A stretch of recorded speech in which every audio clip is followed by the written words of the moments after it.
maanta waxaynu ku bilaabaynaa xiisadda nuclear-ka ee Iran kadib markii saddexda wadan ee reer Yurub ee Britain, Faransiiska iyo Jarmalka oo qayb ka ahaa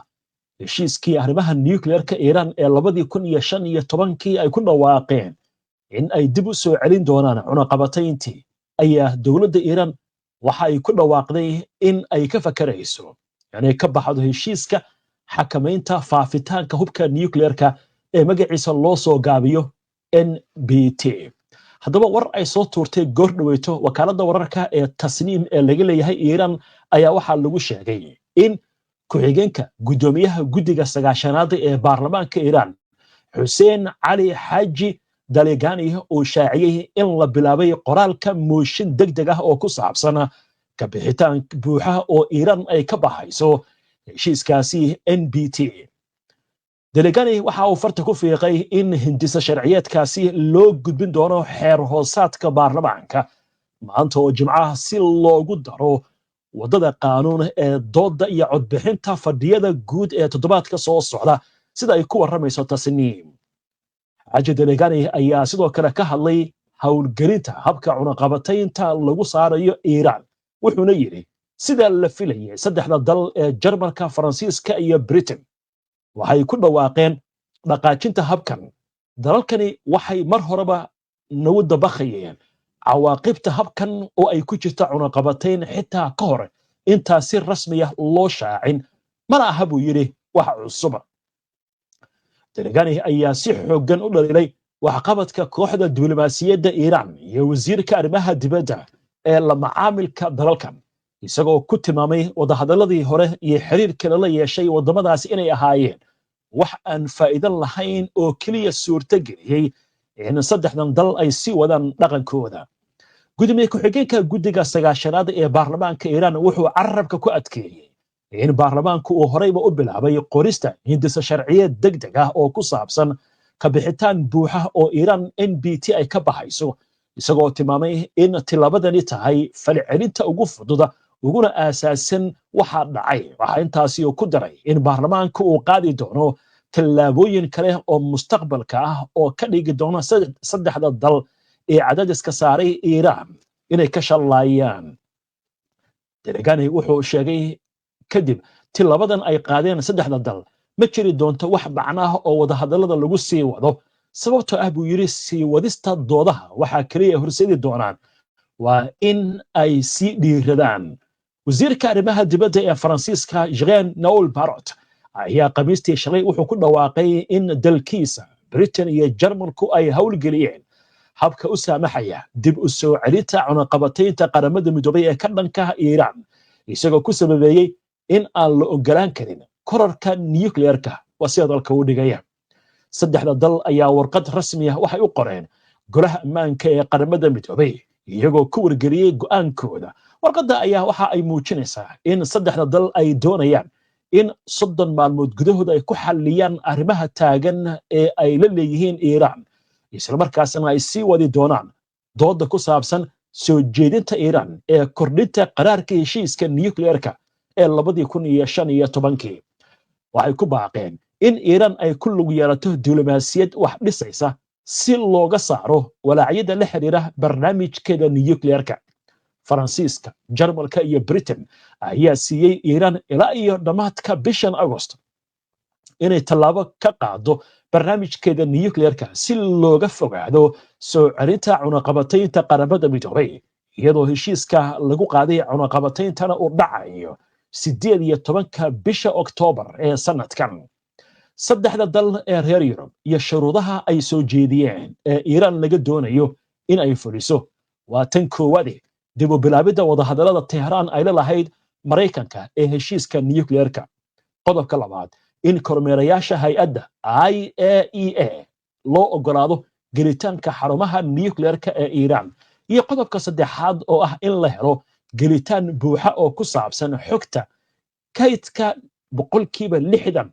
uraniumka Iran ay bacrimisay. dhinaca kale Tehran iyana waxay la timid shuruudo kale ah in wadahadalo aan cadaadis ahayn la galo in la helo damaanad in ciidan ahaan aan lagu beegsan doonin inta lagu jiro wadahadalada iyo in la helo magdhow dhaqaale oo ku aadan waxyeeladii weeraradii Maraykanka iyo Israa'iil ee bishii June iyo in la aqoonsado xaqa Iiraan ay u leedahay inay bacrimiso uranium dhulkeedana ku bacrimiso. hogaamiyaha sare ee Iiraan Ayatollah Ali Khamenei ayaa dhawaan shaki geliyay in wadahadal lala galo maamulka Maraykanka isagoo sheegaya in ugu yaraan mid ka mid ah shuruudaha Yurub ay tahay wax aan suurtagal ahayn in la fuliyo. wasiirka arrimaha dibadda ee Iiraan Abbas Araghchi ayaa talaadadii saddexda dal ee Yurub ku tilmaamay tillaabadooda mid sharci darro ah oo aan la aqbali karin, isagoo ka shaqeeyay in dalkiisu si habboon uga jawaabi doono si uu ilaashado xuquuqdiisa iyo danihiisa qaran. wuxuuna rajo ka muujiyay in saddexda dal ee Yurub ay dib uga fiirsadaan go'aankooda qaldan maalmaha soo socda. haddaba maxay yihiin xulashooyinka Iiraan u furan ama ikhtiyaaraadka ay qaadi karto? tilaabadan ayaa waxay dhalisay su'aalo ku saabsan ikhtiyaaraadka Tehraan ay samayn karto. waxaa ka mid ah in la yareeyo iskaashiga lala leeyahay hay-adda IAEA, in gebi ahaanba Iiraan ay ka baxdo heshiiska NPT ee xakamaynta faafitaanka hubka nukliyeerka, in la sii wado wadahadalka iyo diblomaasiyadda 30 maalmood ee Yurub furtay si loo muujiyo daacadnimo. waxaa xusid mudan in saddexda Yurub ay kulan ka dhacay Geneva talaadadii ku soo bandhigeen soo jeedin ah in la kordhiyo qaraarka caalamiga ah laguna kordhiyo 6 bilood, taas oo lagu bedelanayo iskaashi buuxa oo Iiraan ay la yeelato hay-adda IAEA, taasi oo noqon karta fursad Tehraan ay kaga badbaado cunaqabatayn cusub ka hor inta uusan dhammaan heshiiskan bisha Oktoobar. dhacdooyinkan ayaa waxay imaanayaan iyadoo golaha ammaanka ee qaramada midoobay lagu wado maanta inuu kulan ka yeesho dooda ku saabsan go'aanka Britain, Faransiiska iyo Jarmalka ee dhaqaajinta in dib loo soo saaro cunaqabataynta ka dhanka Iiraan. dhinaca kale Ruushka iyo Shiinaha ayaa iyaguna waxay diyaariyeen qaraar cusub oo ku baaqaya kordhinta heshiiska nukliyeerka ee Iiraan. waxaa la filayaa maanta golaha ammaanka ee qaramada midoobay in maryo dhiig leh lagu kala furto bacdama saddexdan wadan ee reer Yurub, inkastoo Jarmalku uusan qayb ka ahayn golaha ammaanka, laakiin Maraykanka oo ku beeri doona in saddexdaasi wadan ay si weyn Iiraan culays u saaraan, halka la filayo Shiinaha iyo Ruushku qabadka inay u garaacaan Iiraan. haddaba wixii ka soo kordha wacdaraha maanta iyo fadhiga golaha ammaanka barnaamijyadeena dambe ayaan idinkugu soo gudbin doonaa haddii alla idmo. waa tahay markana bal aynu qoraansanno xiisada ka aloosan badda Kariibiyaanka, halkaasi oo lagu soo warramayo Maraykanka inuu ku sii daabulayo ciidamo iyo maraakiib dagaal, iyadoo la sheegayo Venezuelana inay ka jirto dhiilo colaadeeda, dadkuna qoryaha ay qaateen si ay uga hortagaan duulaanka Maraykanka. madaxweynaha Venezuela Nicolas Maduro ayaa sheegay in dalkiisa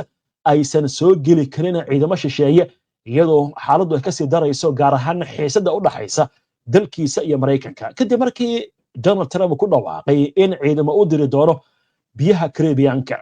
Maduro oo ka hadlayay xaflad military oo ka dhacday magaalada Caracas isagoo xiran dhar ciidan ayaa si toos ah waxa uu uga hadlay suurtagalnimada faragelinta Maraykanka, wuxuuna yiri ma jirto waddo ay ku soo geli karaan Venezuela, isagoo ku tilmaamay cadaadiska socda in uu xoojiyay dowladdiisa. Maduro waxa uu tillaabada cusub ee Maraykanka ku sifeeyay in ay tahay go'doomin iyo dhibaatayn ka hor imaanaysa axdiga qaramada midoobay, isagoo ku doodaya in tillaabooyinkaasi ay hadda wejigabax ku keeneen Maraykanka. maanta kadib 20 maalmood oo go'doomin aan kala joogsan ahayn, waxaan ka xoog badannahay shalay, waxaan leenahay taageero qaran iyo mid caalami ah oo ah mid ka badan tii hore, ayuu yiri madaxweyne Maduro. wuxuu u mahad celiyay madaxweynaha Colombia Gustavo Petro kadib markii uu amray 25,000 oo askari in la geeyo gobolka Catatumbo ee Colombia, isagoo ku tilmaamay tillaabadaasi mid Venezuela iyo Colombia u midoobayaan nabad ilaalintooda dhulkooda. madaxweynaha Maraykanka Donald Trump ayaa amray howlgal military oo ballaaran oo ka dhan ah waxa ugu yaray ka ganacsiga daroogada ee Latin America, taas oo keentay in ciidamo badeed la geeyo Kariibiyaanka oo ay ku jiraan maraakiibta badda quusa iyo 7 markab oo dagaal. saraakiil ciidan oo Maraykan ah ayaa u sheegay telefishinka CNN ee fadhigiisu yahay Maraykanka in sidoo kale 4,000 oo askari oo ciidamada Mariniska la geyn doono gobolka. Maduro oo ay weheliyaan wasiirkiisa gaashaandhigga Vladimir Badarina Lopez iyo saraakiil kale ayaa bishii hore ku dhaartay in ay difaaci doonaan madax bannaanida Venezuela isagoo sheegay inay lama taabtaan tahay qarannimada iyo wax uu ku sheegay dhulka barakaysan ee dalkaasi amaba guud ahaan koonfurta Amerika. ku soo dhawow xarunta Al-Hidayah Academy aan step ahead tushin haddii horay iyo hadeerba carruur alle kuu hibeeyo tacliin waa lama huraan aqoonta hidaaya kaalay hibada xifdiga iyo quraanka hal haysta rabiyada fiican aqoontoon kala haraynba ileen mahuraanba weeye u kaalay hidaaya kaaba xarunta Al-Hidayah Academy aan step ahead tushin ee magaalada London waxay bixisaa adeeg waxbarasho dhammaystiran oo loogu talagalay carruurta dhalinyarada iyo dadka waaweynba xifdinta quraanka iyo dhisidda akhlaaqda suuban iyo xiisadaha maadiga ahba sida tushinka ilmaha iyo koorsooyin Ingiriisha oo dadka waaweyna waa ku diyaar haddaba fasalladu way xadidan yihiin xaruntu waxay ku taallaa xaafadda Harleston ee waqooyiga galbeed ee magaalada London kala xiriir telefoonada iyo baraha bulshada shaashada kaaga muuqda ma ogtahay in hilibka yaalla suuqyada dalalka qaliijka Yurub iyo Mareykanka aad ka helayso magaalada Muqdisho Somali Meat Company ku dooro hilib nadiif ah oo lagu qalay kawaan nadiif ah iyadoo la hubiyay badqabka caafimaadka xoolaha hadda dalbo hilib geel lo ama ari adigoo ka heli kara xarumaha Somali Meat Company ku leedahay gobolka Banaadir ama wac nambarka ku muuqda